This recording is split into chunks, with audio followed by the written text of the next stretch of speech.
Kano na bawas? Ayun. Bawas na lahat. Ikaw ka.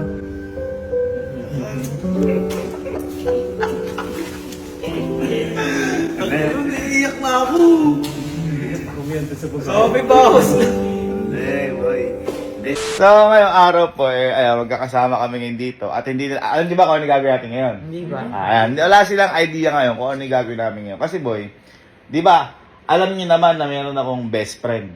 At ito si Sir Ogag o si Boy Louie. si Louie. Matagal ko ng best friend to, bata pa lang kami. At nabalitaan niyo na rin naman sana na si Louie po kasi ngayon, si yung nanay niya sa ospital o si Mame. Tawag po namin kasi na Mame kasi parang nanay na po namin yon, ganyan. Ngayon po, sa mga di po kasi nakakaalam, nung time na nasa ospital po ang aming mahal na tatay, ayan, Yan. si Papa, ito alam ni Allen to. Si Louie po, ang isa sa pinakamatindi kong kaibigan na kaya isakripisyo ang lahat. Lahat. Kahit ari-arian niya lahat. Kotse niya, lahat. Para kay Papa. Kumbaga all in. All in, ganyan. Kaya sobra na lang din yung pagpapasalamat ko sa kaibigan na yun, kay Sir Oga o kay Sir Louie. Dahil hanggang sa huli, kahit na nung nawala na si Papa, hindi pa rin niya pinabayaan yung si Papa tsaka kami. Ayan, ganun katindi si Louie. Ngayon, dumating naman yung time na si Louie naman, nasa ospital ngayon si Mame. Pero ang kagandahan, boy, pagaling na si Mame at for releasing na si Mame. Yun! Thank you, Lord. Thank you, Lord. Ayan. Ngayon, boy, ito ang matindi kasi si Louie naman ngayon ang parang na-shock kasi, boy, alam naman natin na kapag dating sa hospital bills, hindi natin alam kung gaano kalaki yan o Tama. makababa. Oo. Pero isa lang ang sigurado ko dyan, malaki yan. Malaki, yan. boy. Oo. Kaya ngayon, medyo may problema yung kaibigan ko na yon. Kaya, boy, kanina, tinawagan ko. Oo. Nasabi ko, kasi lumabas na yung bills eh. Oo. At namumblema siya sa bills na yon. Sabi ko hindi, ito, paparinig ko na lang sa inyo yung tawag. Boy, ayun nga, ang gawin mo muna, boy, ulit, di ba nasa yun yung mga resibo? Kung kung pwedeng asikasuhin yan ng ibang tao na walay resibo, maasikaso doon sa may cashier, wag mo na iwan. Pero kung kailangan yung mga resibo na yan, iwan mo na doon. Ganun yung gawin mo. Kasi ang gagawin mo natin dyan, papasilip natin yan para sa less na discount. Sige boy, sige. Punta ko lang ngayon. Oo boy, sige boy, tanong mo boy. Dito lang ako sa sasakyan. Sige. Tanong mo.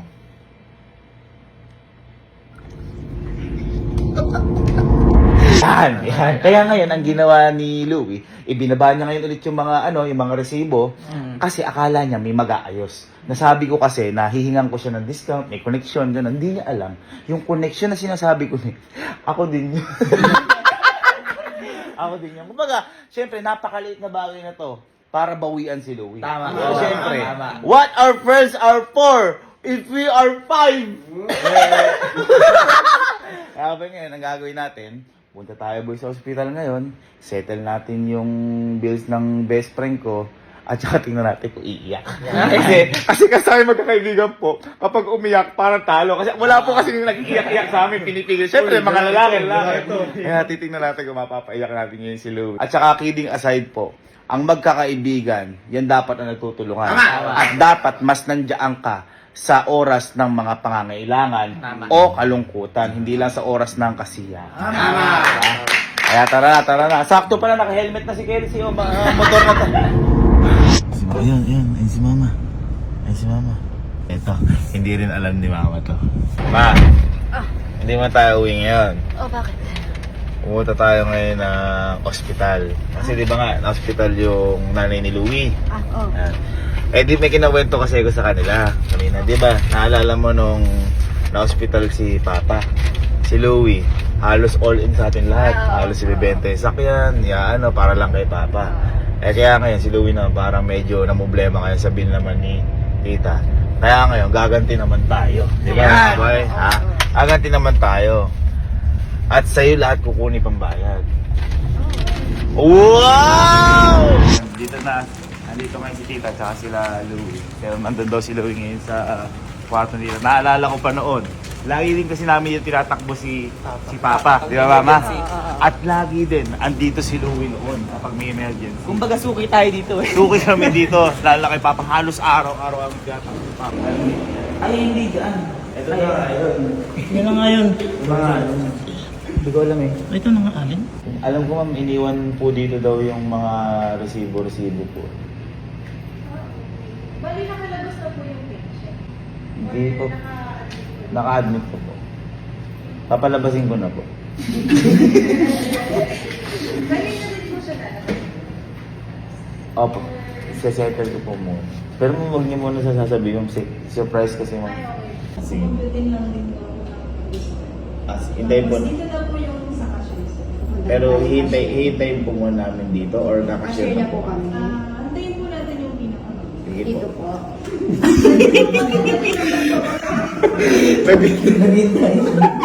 Sige, ma. Guys, hihintayin lang daw namin bill.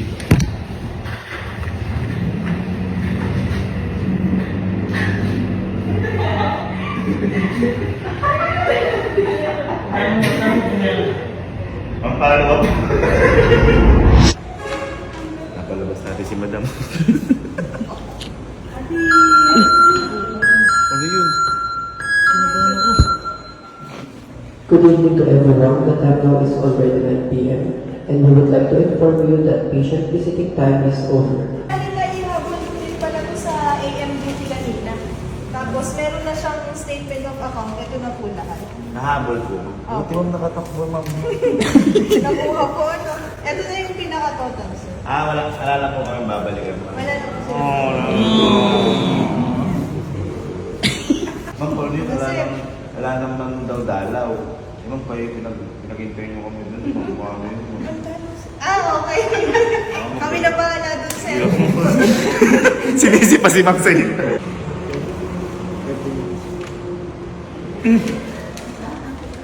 Bakit? Hindi, ayos na. Ayos na yun. Ayos na yan. Hindi nyo dapat kailangan malaman. This is for my best friend. Yes! What is money paper only? I love my best friend. Sige. Wala na pong tawad. Ay! Tumawad sa hospital.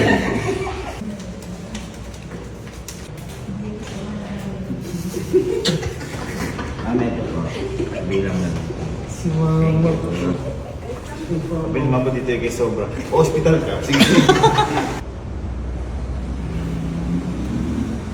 What our friends are for. To good times. To rock the Avianza. Uy, teka lang. Ambulansya kasi.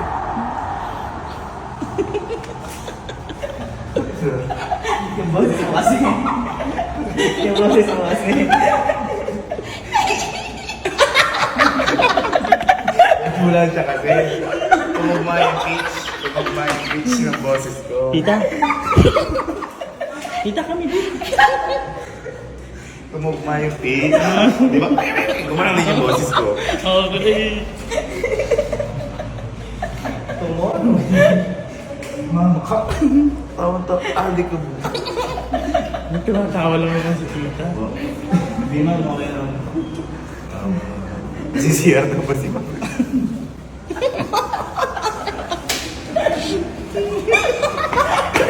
Si mama. Tita ako din.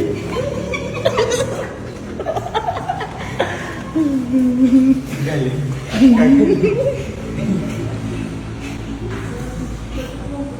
Sige mo. Mabayaran niyo yung bill namin.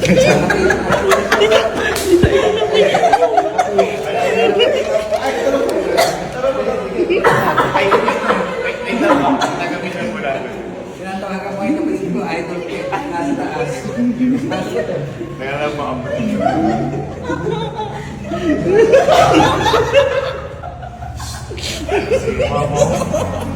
Ma. Salamat po. Thank you po. Thank you, ma. Thank you, ma. Dito, boy, hindi naman ganun. Sobrang nakakatakot kasi iniisip lang ng mga tao. Uy! Putang ano mo! Sabi ka! Saan po ba yung gawin? Saan gawin? Kakagaw po namin. Boy. Boy. Boy, punta ka daw ng nursing ward, yung malapit sa inyo. Nursing work? Oo. Teka lang. Tama.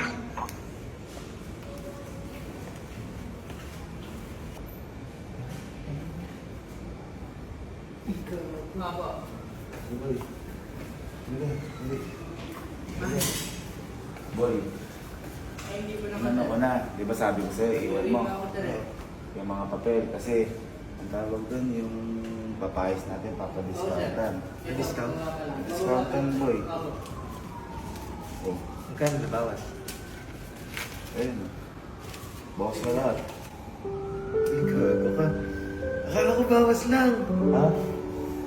Bawas na.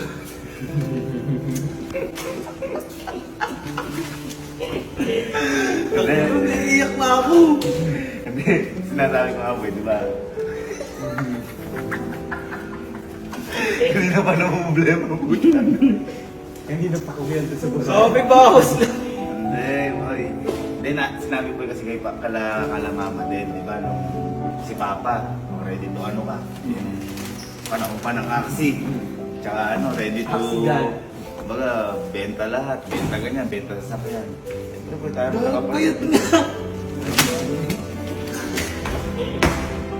Uy, kamusta natin si mama? Pwede na po kayo. Pwede na kasi.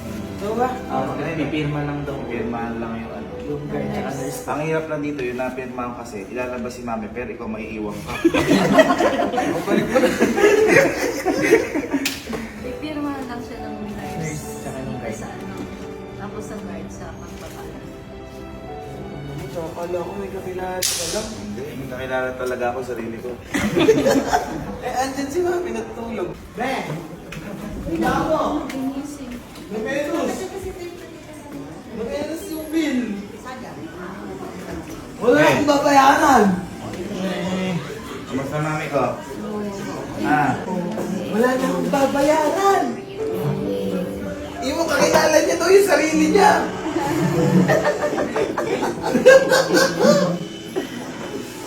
ano ba? Simple-simple bagay lang nun, mami. Eh, paano yan eh? Uwi ka na ngayon, eh. Uwi na tayo! Wala yun, eh. Mami ka namin eh. Haba pa ito. Ha? Haba pa. Wala yun, May. At least, May, na unti-unti, gumagaling ka. Ang importante yun. Huwag mong maintindihin yung mga ganyan. Ito, magkakapatid kami dito. Kaya natin. Parang kung binili Ay, ikat. Ito rin na ganyan. Wala yun, May.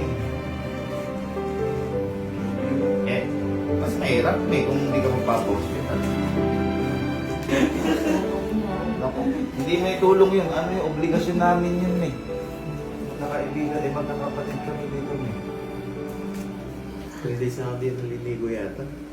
Yun nga, sabi nga ng doktor, nakaano nga daw kay mami yun, eh, nakasama. Makakasok pa. Ito din ginagawa. Hindi na po ako tawag sa kanya.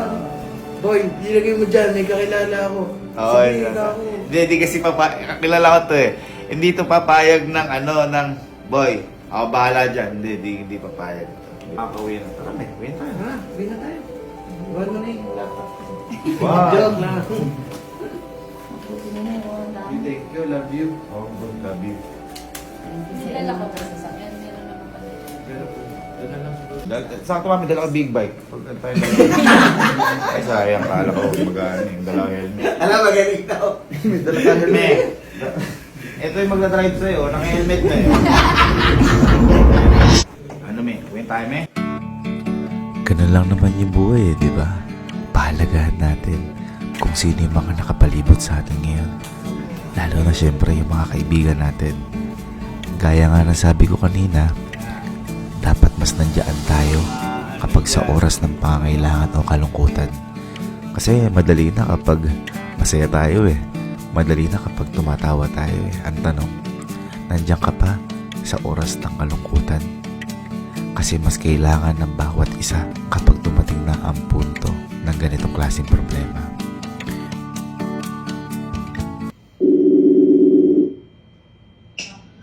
Ma! Abay, akala ko tumatawa ka dahil sa piyok. Ano yung mga kinuha mong pera sa akin sa ospital? Ano? Wala naman na. Di mo naman nakita. May nakita ka ba? Nakita ko, ito ini-edit ko na ngayon. Ang dami mo kinuha. Wala akong kinuha.